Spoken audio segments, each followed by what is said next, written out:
It's a very wonderful evening. Thank you so very much for joining us, everyone. This is Issues on Global Television. We're live in Abuja, Nigeria's capital. I'm Muya Mofwegbe in for my colleague Ramsey Enoch Ago.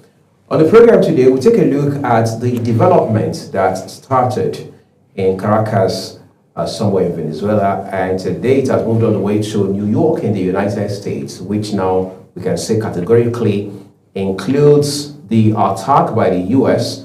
on that soil, what many people across the world have now referred to as a dangerous president, plus the quote-unquote abduction of President Nicolas Maduro, who about 24 hours ago was in a New York courthouse. We understand that matter has become a burgeoning issue as it stands today. Just to also mention that he was apprehended alongside his wife, together with whom they are being tried on the U.S. soil right now. What are the charges against him? What those charges mean for not just him, but the entire, if you like, continental America? Because we understand President Trump, as the U.S. leader, is now saying that other countries within that region need to behave in a manner of speaking. And that message is a strong warning to countries like Cuba, Mexico, and even Colombia. Incidentally, we understand within that bracket, President Trump has now also added Denmark. What is the playbook the U.S. is actively using at this point, and what exactly is the end game for the so-called superpower of the world? My guest will help us find context and perspectives as we make progress into this conversation, and please do stay with us.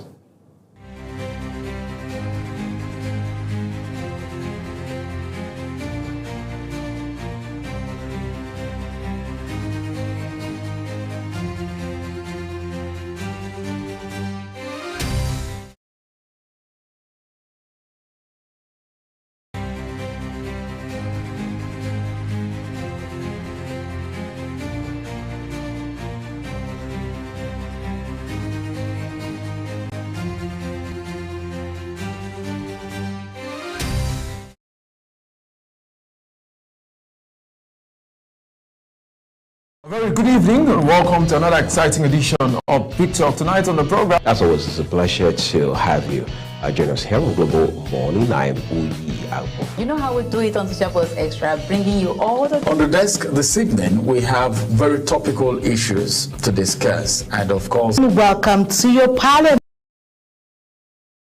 program, The Parliament. Peaceful and joyful home doesn't happen by chance.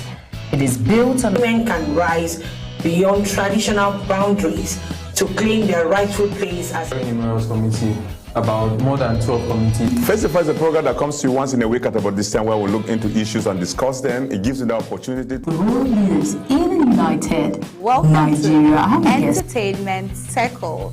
And trust me, today you're about to get entertained. Hello everyone and welcome to the program Talk Sports here on Global Television. Talk Zone is that platform where we bring young and talented artists. Stay tuned, stay inspired, stay with Global Television on DSTV channel 365, on Star Times channel 276.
Now look at the Venezuela situation, the implications for world peace and lessons for Nigeria and by extension other so-called, if you like, global south countries to learn from this very disturbing development. I'm joined by two gentlemen.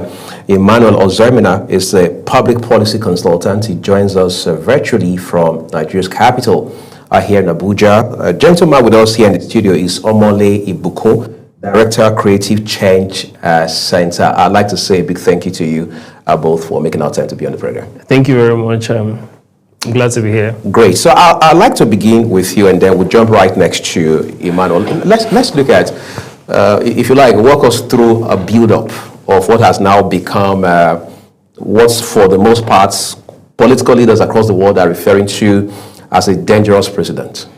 Thank you very much. I'm glad to be here. The first thing to say is that the situation in Venezuela is not a distant situation. It is often portrayed as if you're watching a Hollywood movie, and it is not real life. What we are talking about is the same logic for what is happening in Sokoto today, what is happening in northern Nigeria today, where something is being whipped up to gather sentiment to actually intervene in a country that has its own sovereignty. For the case of Venezuela, over the years, Venezuela has had a politics that has gotten deep propaganda from the Western world.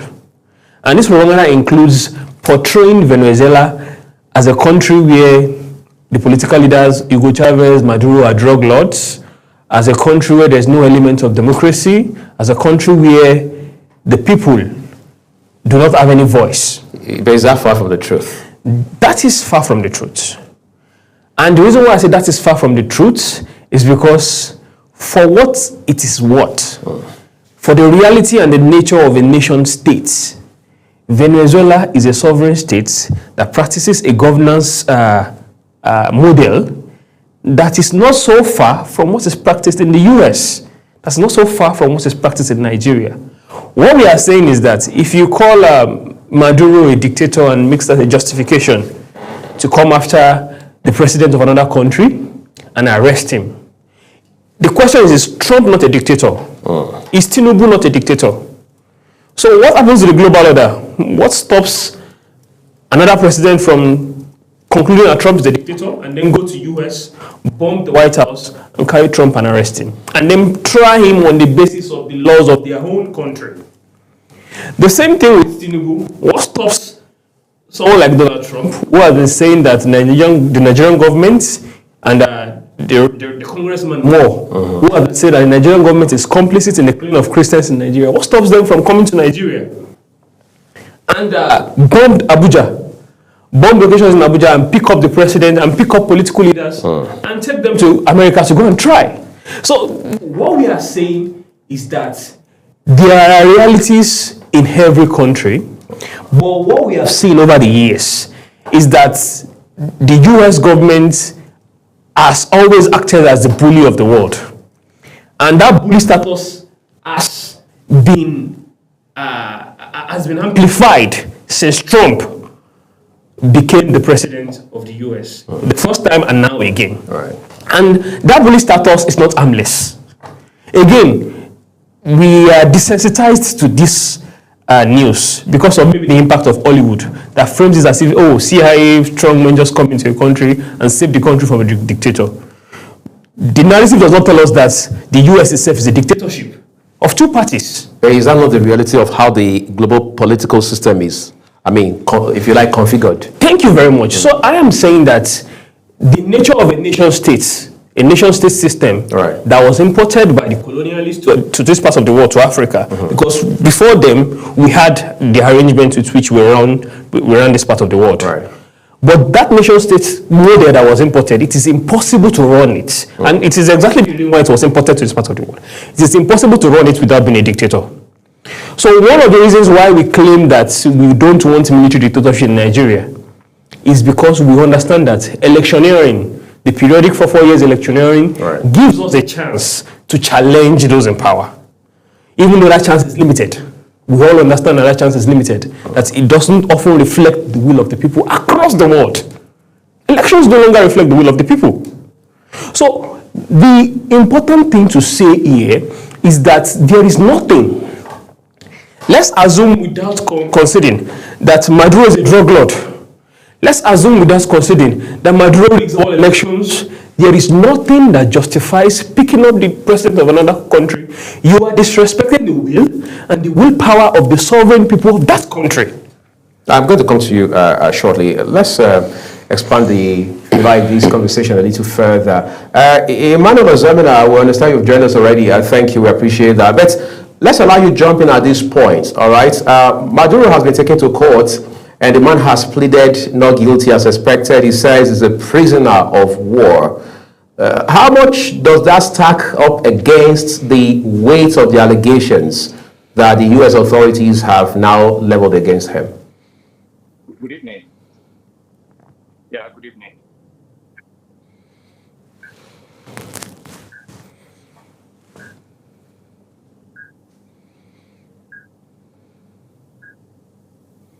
Hello. Yeah, just go ahead, please.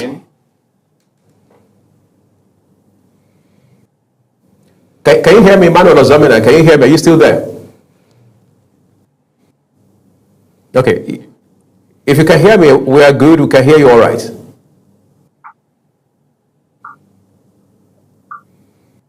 Okay. Whenever hopefully you get reconnected shortly, and then we can continue from here. But I'd like us to now talk about the responses we've been seeing. Even U.S. allies have shown that they're not very impressed. They're not comfortable with these developments. The manner in which the U.S. stormed what is supposed to be a sovereign entity and all of that. Emma, can you hear us now? It appears we still have not been able to establish audio with Emma. So how would you assess such? What would have thought all of the U.S. allies will, if you like, give a pass to the Americans on the back, but that has not been the case. Yeah, I think one thing that needs to be said is that most of the U.S. allies who have shown some disapproval to the manner in which Donald Trump has carried out this agenda, they have only shown the disapproval on the basis of he is flouting international law. They have not even said the fact that imperialism, deciding the will and the willpower of another country for them, deciding the direction they should go, that logic of imperialism, none of them is condemning it, because France is doing the same thing in Burkina Faso. And nobody has fought against it. Nobody has fought against it. Britain is doing it in Nigeria. US is doing it in Nigeria. So Israel is trying to do it in Nigeria recently. Israel has said they want to also come and defend Christians in Nigeria. Because now that is the new slogan. Just like the US created a slogan of drugs, drug cartel, which just today, during the court case in New York, just today, the US mentioned drug cartels about 30-something times in the document that they used against Maduro. But in the court today, drug cartel was mentioned twice, just twice. So the US government is walking back on the claim that is used to justify invading another country with about over 100 assets, over 100 military assets to invade another country, and now you are walking back on the claim that you used to justify it. So do you see possibly another Saddam Hussein scenario playing out here? Yes. Tony Blair came out years after Saddam Hussein, years after kids like myself watched Saddam Hussein being hanged on TV. Years after that, Tony Blair came out to say that we made a mistake.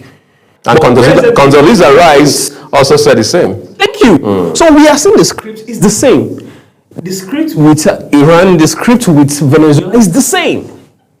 And we should not be silent, because you might think it's a distant situation. But this same person has started claiming that Nigeria has created a narrative for Nigeria. We all know that Nigeria is facing an insecurity problem. And we all know that that insecurity problem that Nigeria is facing can only be resolved by building social infrastructure, social security. Not all of this kinetic nonsense that the government is doing. We all know that. We except just want to lie to ourselves and protect ourselves from the time where we are still in Nigeria. The truth is that the problem Nigeria has is social. It's basic. You can't kill 2 terrorists and claim that you have solved Nigeria's problem. No, you are winning the war. You are winning the war. No. The real problem is that Nigeria does not have education. Nigeria does not have job security. Nigeria does not all of the social security that other countries provide for their citizens. Nigeria does not have it. Basic electricity, the most important form of energy. Nigeria does not have it. So I think what we need to tell ourselves is that if Trump can do what he did in Venezuela, and the same person is already building a narrative around the insecurity problem in Nigeria to say that, oh, Christians are the victims, and he has a Christian base in the US, and on that basis, he's allowed to launch airstrikes in Nigeria. Who says that Trump cannot start a fire in Nigeria again? Just today, Rep. Riley Moore again claimed that the ISIS have said they want to fight the West in northern Nigeria, and on that basis there should be more airstrikes in northern Nigeria. What we are setting up Nigeria for, if we allow this to continue, is that the northern Nigeria will be a staging ground for a proxy war between the US and the other side of imperialism.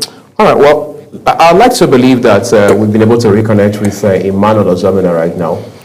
Emma, can you hear us, please? All right, let's take a quick break, everyone. When we return, we'll reconnect with Emmanuel Ozomina so he can also share his perspectives on this conversation. To stay with us.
All right, Emma is gearing up to join us, but I want to ask this, the issue of what the real motive is for the U.S. It will appear President Trump has now become very unequivocal about what the motivation was from the ground up. Once the country was attacked, talking about Venezuela, Maduro and his wife were taken into custody, the first thing he said was American firms will now move into the country to drill the oil, and he says ultimately the goal is that America wants to fix the country, because as far as Mr. Trump is concerned, Venezuela is a broken country right now. How much of damage do you see happening going forward? Yeah, there will be a lot of damage because one thing we must say about authoritarianism, one thing we must say about dictatorship is that the human mind does not condone dictatorship. People might be silent for a while, people might adapt for a while, but it is not sustainable. What Trump has done is that he has destroyed any potential for the American capitalist class to even steal any resources from Venezuela.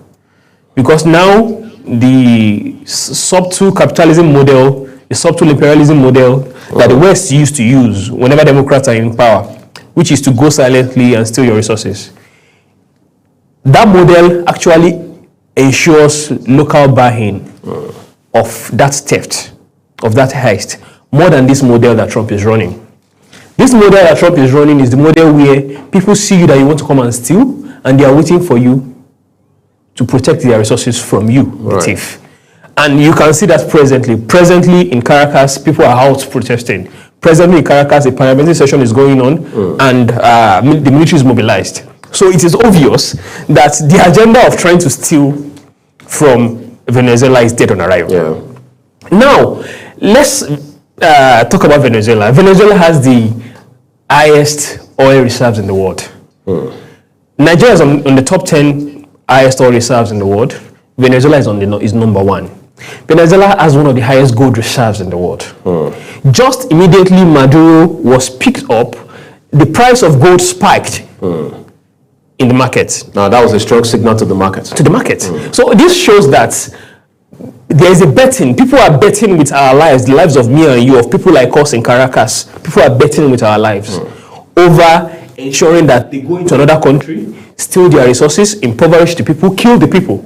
80 people were killed in this operation.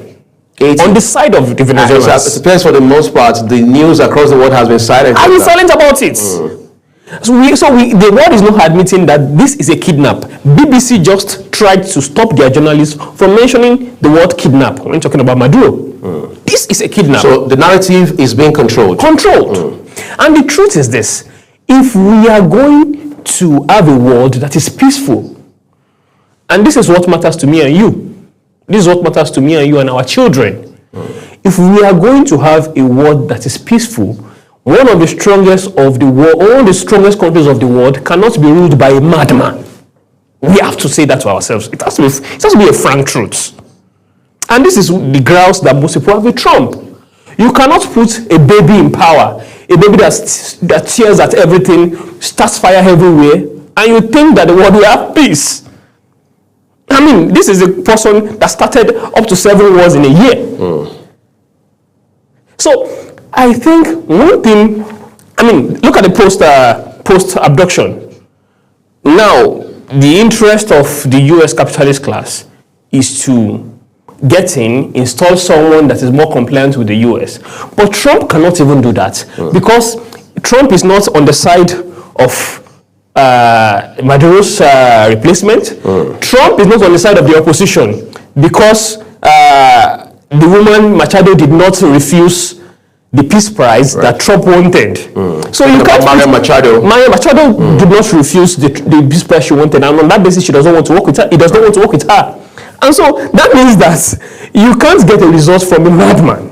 We're going to talk about the president of Trump and how it aligns squarely with this conversation that we're having. I'd like to say a big thank you to you, Imam Zamina, for joining us. Kindly confirm that you're connected to us. Yeah, thank you, Rui. Good evening. Good evening to you. We appreciate your patience. But let's jump right into it. Hopefully you have followed the conversation, at least in part. Trump has moved beyond Venezuela now. He has threatened Mexico. Of course, he has had his own, if you like, back and forth with Mexico over time. He has threatened Colombia. He has even told the gentleman, the president there, Gustavo Petro, to watch his back. I don't want to go to the point of using the very unprintable term that he used. He has also done the same thing with other countries, including Cuba. And curiously, he has extended our threat now to Denmark. Is there an end to what Trump is now? If you ask me, I have watched, I followed the U.S.-Venezuela relationships over the last 30 years. It's been a very tight one to follow since the nationalization of the oil companies in 1976. It's been very, very easy in managing that relationship. But it went to a head when the late Hugo Chavez won election. The coming of Hugo Chavez in the picture changed the political dynamics of the relationship between the United States and Venezuela. And Hugo Chavez is a socialist, is aligned to Cuba, is aligned to Russia, is aligned to everything that you could call anti-American. That had a way of, creating a frosty relationship between these two neighboring countries. All of them are within the Americas, but somehow Hugo Chavez held his position over time. Incidentally, he passed on in 2013, and his vice president, Nicolas Moros, took over. And perhaps in terms of in terms of managing that relationship or navigating it. He perhaps Maduro do not have the charisma that Hugo Chavez had. If you recall, when Chavez died, the streets of Caracas, there were over millions of people were on the street just to say goodbye to him. He was a leader who was committed to anti-corruption, and to an extent you could see through. He was more of a Teflon. If America had anything on him, I mean, it would have been easy to accuse him of drug and all that, but he knew what he wanted. He was focused, and that was Hugo Chavez. Incidentally, he came from the hospital to run that presidential election, and the people said, I recall, I mean, the evidence, you could get it in the media, they said, even if they bring back his corpse, they were going to vote for it. They knew he had cancer, he had full disclosure, they knew he wasn't going to survive, but he still won that election. The constitution of Venezuela is clear. If the president, in the absence of the president, and his vice takes over, he has the first 90 days to govern, which is 3 months, and the Supreme Court can extend it by an additional 3 months, which makes it a total of 180 days. And that was what happened. And an election was held. And incidentally, the United States believes strongly that Nicolas Maduro Moras did not win that election. They are thinking that it's now over in terms of, even if you call it a halo effect. In management, that's what they call halo effect. Halo effect is the charisma of a leader. That Chavez was gone, and then this is a new person. But I think the last straw that broke the camel's back would have been the last election, the last disputed elections. Elections normally are disputed across the world, but depending on who stands where. So at the moment, for the United States and their allies and the EU, they do not recognize Hugo Chavez as having won that election. But that is by the way, because I think 2 days ago, a spokesperson, I think one of the administration spokesperson said, look, we're not going to press charges around election issues because that's outside the scope of what the United States is looking at. So zeroing on narco terrorism, trafficking to United States, which is a transnational crime. So that is what, if you look at the 4-count charges, that's all that is contained in that 25-page document. I mean, 25-page paragraphs. These are the issues canvassed there. So Hugo Chavez has taken I beg your pardon, Nicolas Maduro Moras has taken his plea.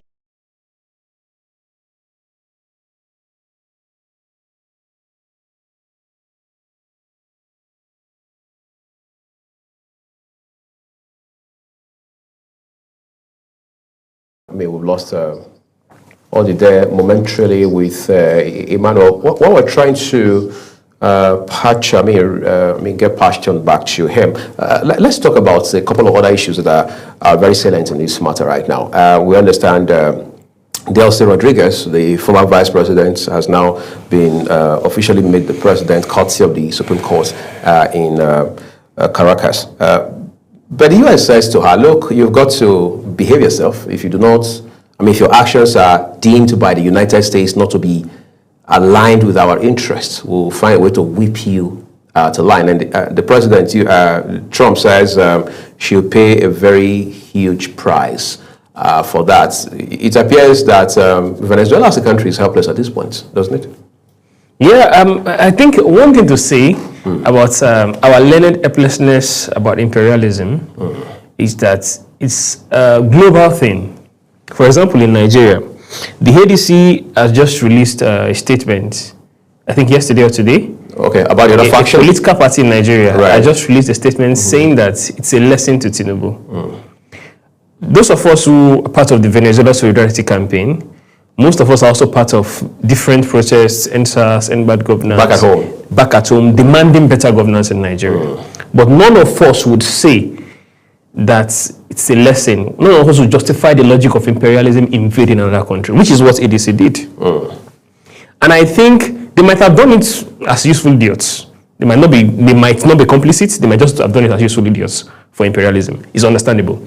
But I think it is important to make it clear that no Nigerian in their right senses should tolerate this kind of attitude, because this is where it is going. Delcy Rodriguez, the vice president, who is now the acting president, will not be able to do anything, because the lesson that imperialism wants to teach these countries, Mexico, Cuba, Colombia, even Nigeria, the lesson is that you cannot run a model that does not comply with what the US hegemony wants. You cannot run a governance model that is, for example, Tinubu is trying to run multipolar diplomacy. Obviously, we know he's not doing it in the interest of Nigerians, because all of the policies has been in the interest of Nigeria's ruling class, not the poor Nigerians. But that said, that model does not comply with what the US government wants. It has variance. It has variance with what the US government wants. They want total loyalty. The same thing with the government of Cuba. They are running a model that is social democratic. There is free healthcare in Cuba. Healthcare is a menace in US. If you get sick in US, you are either going to die or going to debt. It's either death or debt if you fall sick in US. In Cuba, healthcare is free. Mexico is running something different.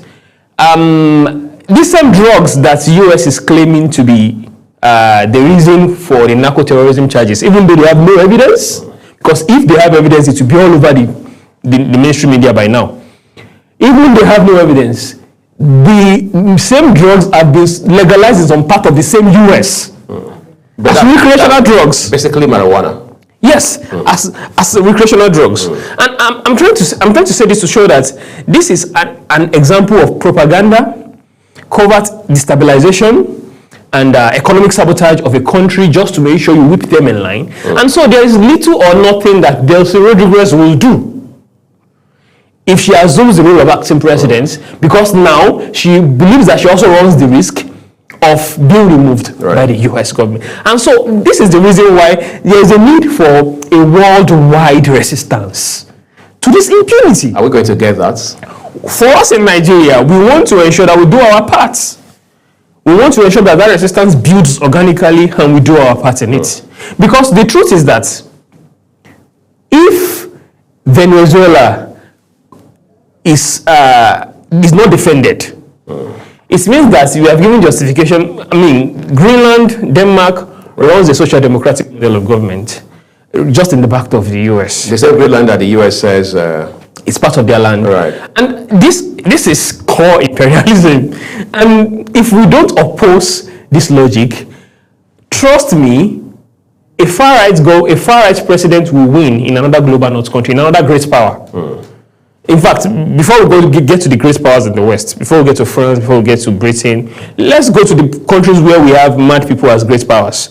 We have Putin in Russia, we have Kim Jong-un, and we have Xi Jinping in China. And these are people that, for example, invading Venezuela has just given Putin the right to now start an operation to also abduct Zelensky in Ukraine. Because if you tell him that why did you abduct Zelensky, oh, my friend did the same thing now. There's already a precedent. A precedent. So you are about to disrupt the whole global order with just one man's madness. All right. There's a lot we want to talk about these, what is now seemingly the move to deliberately, if you like, dislocate and then re-engineer, so to speak, the world order as we know it today. Let's take a quick break now. We'll expand the conversation afterwards. Please stay with us.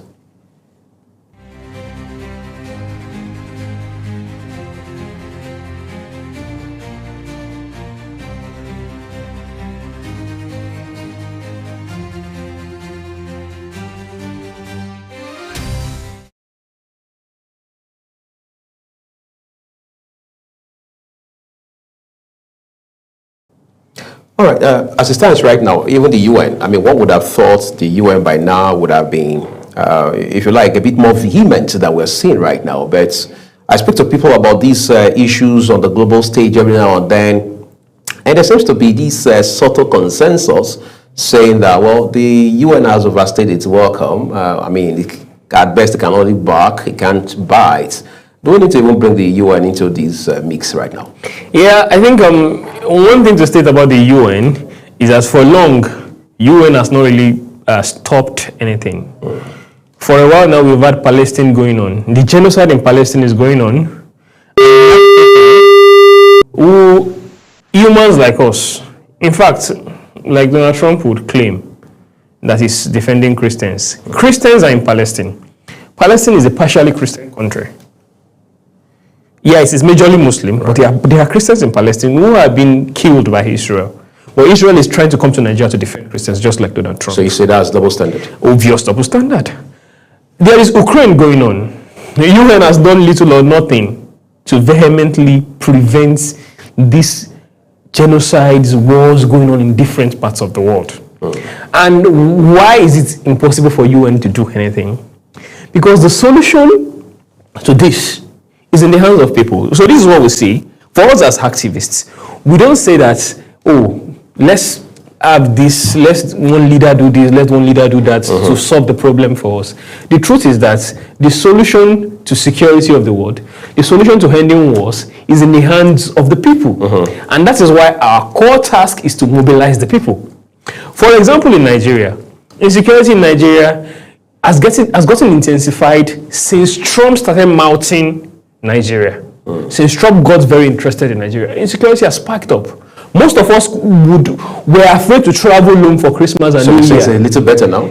It has spiked. Insecurity has actually spiked. It has spiked now? Yes. So that's an irony? That's an irony. The moment Trump got into the conversation, in fact, one person gave a logic, but it's just one of the logic to explain it. One person gave a logic that one of the reasons why insecurity spiked the moment Trump started threatening airstrikes in Nigeria was that the terrorists wanted to kidnap as much as possible people to use as human shields to protect themselves from Trump. Well, let's leave that aside. What is the real cause of terrorism in Nigeria? We all Nigerians, if we put our heads together, can we solve that problem? We can. The problem of insecurity in Nigeria is that some politicians remove subsidy, remove every social security, the little social security that we enjoy in Nigeria. They remove subsidy, they want to tax Nigerians, they want to take anything that looks like welfare for Nigerians. They increase school fees and says students should go indebted with loans. They are ensuring that they dismantle social security, the little social security left, so that they can steal more. All right. Now, we see that every day. I'm just going to interrupt you very politely, if you don't mind, Omole. So we can get Emmanuel to join us real quick. Emmanuel, we apologize for the technical glitch. Hopefully I'm not sounding like I'm organizing or coordinating an election right now. But I want to bring you in at this point. You were helping us establish the trajectory from late Hugo Chavez, the predecessor, immediate predecessor, that is, to Mr. Nicolas Maduro just a while ago. Help us establish how we got to where we are today.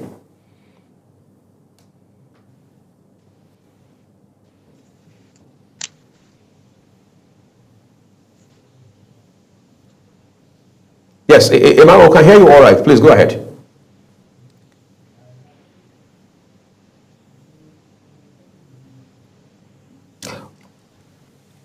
Are you still there, Emmanuel?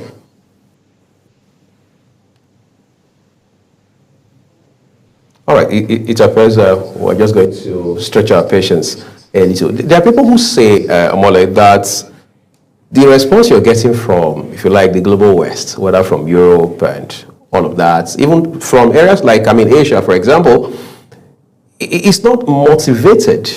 It's not the same motivation, or if you like, not motivated by the same factors that have driven the response from African countries. Because there are, political thinkers who believe that Africa's response, at least for those countries on the continent who have responded, stems from the fear of knowing that they have not led their respective countries right.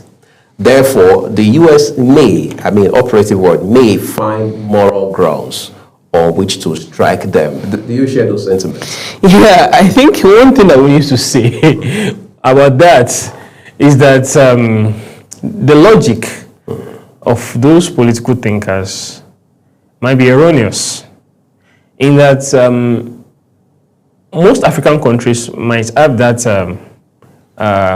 intention, might have that thinking truly, but the truth about most of the African leaders, Uganda, South Africa, Nigeria, the truth about most African leaders is that Cameroon, they are not serving their people.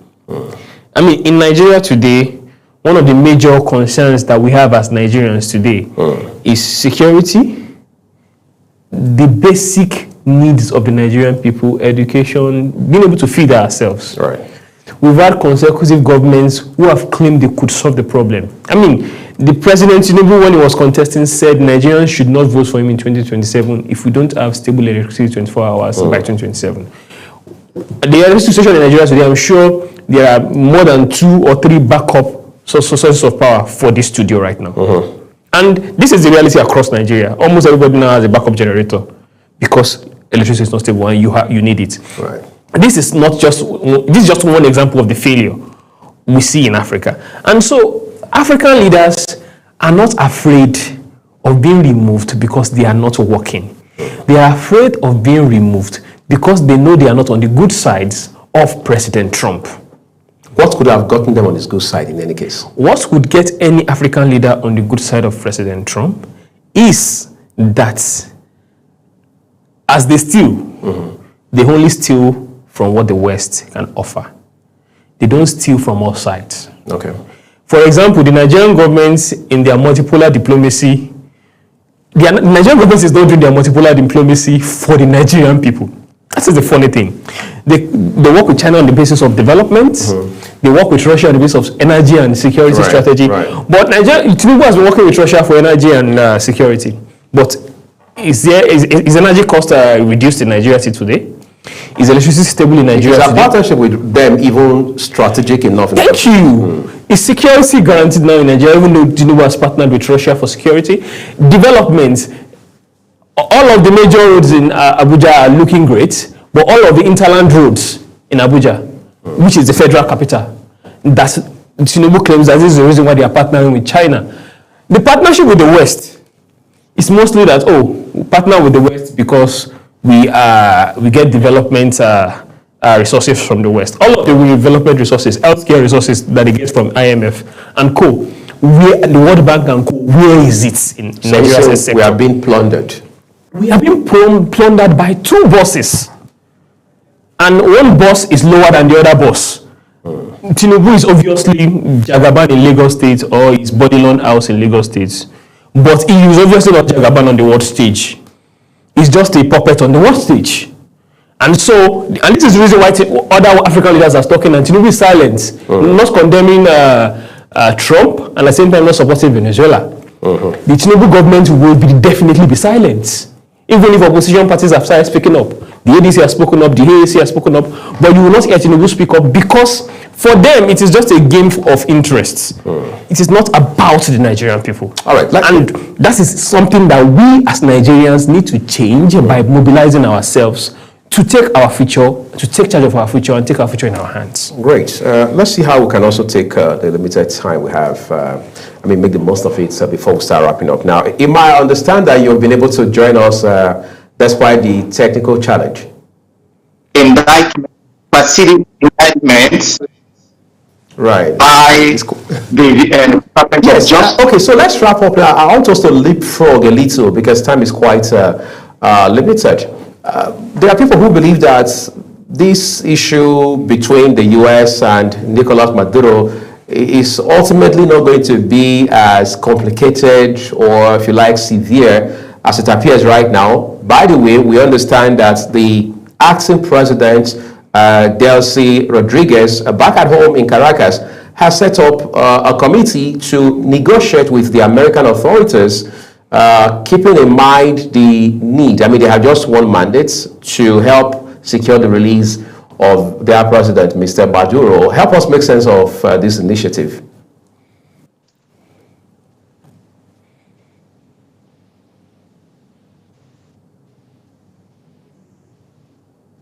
Are you still there? Okay, perhaps this is a bit more interesting than we thought originally. So we're still having audio issues with Ima. But let's talk about, now as we begin to wind down, what exactly should Africa be doing under circumstances such as this? Because amongst other things, one thing is clear. When the dust settles, the world, the global stage, international politics will not be the same again ever. For Africa, a continent that has 54 countries sitting on it, what should they be learning? The US and China are interested in rare earth. The US particularly, including China, of course, are interested in crude. Beyond safeguarding our natural resources, or if you like, as we say on the streets, securing the bag, what more can we do to think institutionally as against thinking around a few men? Thank you very much. I think I like the direction of thinking institutionally because that is where the solution is. Right. I think that it is at this point, as the Nigerian people, as African people, at this point, we need to be building our communities into some sort of dual power to be able to preserve ourselves when our leaders fail and escape. We're a very big part of the End Bad Governance protest in Abuja. And while we were preparing for the protest, the government had threatened the protest should not happen. I'm sure you know about that. Mm-hmm. And that was in August of 2024. 2024. We were on TV, we were debating them like this. At the time, we spoke with Deji Adeyanju, who believed in the protest too. We're taking them up like this. And we had thought that the president would stay back for the protest. By the time the protest started and the president saw that it was massive in the capital, the president had flown to Europe. And I'm saying that if Africa gets destabilized today, all of the same people that we call African leaders would escape. Just in the news recently, the FCC minister was exposed to have billions of naira worth of properties abroad. They would escape with their families. So it comes down to us. And so we need a frank conversation with ourselves as the people of Africa. And the frank conversation is that what do we build as alternatives to defend ourselves now before this comes to us? And this is it. One example that we can pick is Amilcar Cabral, who said then that there is a need to build dual communities. When your government is not providing security, find a way to bring your community together and start providing security as an example of this is what should be done.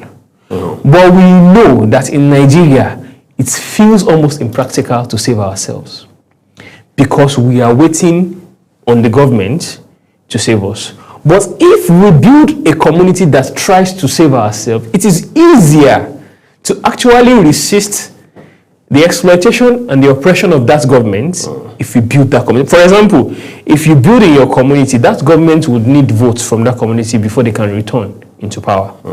That means that you have a voting bloc that can make demands of the things that will make your community better. Right. And that is the thing that all Nigerians have to start doing. Because, trust me, what Trump has started, it will not stop. The only thing that will get different very soon is that, number one, it will not be successful in Venezuela the way he wants. Number two is that the precedents will be useful for all other great powers. Africa is already in danger because while we oppose military dictatorship, the resistance to imperialism that we see in the AES bloc, Burkina Faso, Niger, and Mali, while we oppose military dictatorship, an attempt to topple those dictatorships from outside, instead of the people of Burkina Faso standing up to say, no, we no longer want a military dictatorship. We want our own will to be asserted. An attempt to topple it from outside will lead to more crises in Africa. And trust me, these three countries are just above the northern Nigeria. That means that the northern Nigeria itself, governance is already being hollowed out. The federation that we claim to have, the federal government that we claim to have, is just a ceremonial government. I don't need to tell you this, that China, Russia are presently exploiting resources, rare earth minerals already in the Middle Belt. Nasarawa, Benue, already in the Middle Belt. This is in the news. In conjunction with the Nigerian authorities. In conjunction with the Nigerian authorities, being protected by Nigerian soldiers. So what we are saying is that the problem on our hand, if we don't start taking charge of our future by ourselves, it might look like a far-fetched solution. Oh, how would I start telling my neighbor that we need to organize ourselves to protect ourselves? My brother, what we are looking at is that the Nigerian government will concede, if it leads to if something like Venezuela happens in Nigeria, the government will concede, go to one part of the world where they have an island and enjoy with his family, and the rest of us will face the consequences.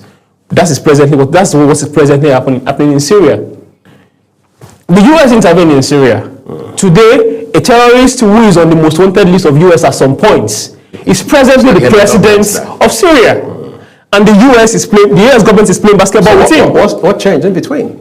That is the hypocrisy of interventions in countries. That is the hypocrisy of invading other countries to assert your will over the sovereignty of the people of those countries. One thing I'm sure is that this conversation is still, if you like, developing, and hopefully we'll bring it back here to continue to track these developments as they unfold. I'd like to say a big thank you to you. Thank you very much. Ibuko, Director, Creative Change Center, for coming to be part of this conversation. This is where we're going to leave it, everyone. We'd like to say a big thank you to you for being part of Issues today. I'm Muyiag Mofwegbe. I've been filling in for my colleague, Karamsi Enoch Agbo. Our broadcast here on Global Television now continues.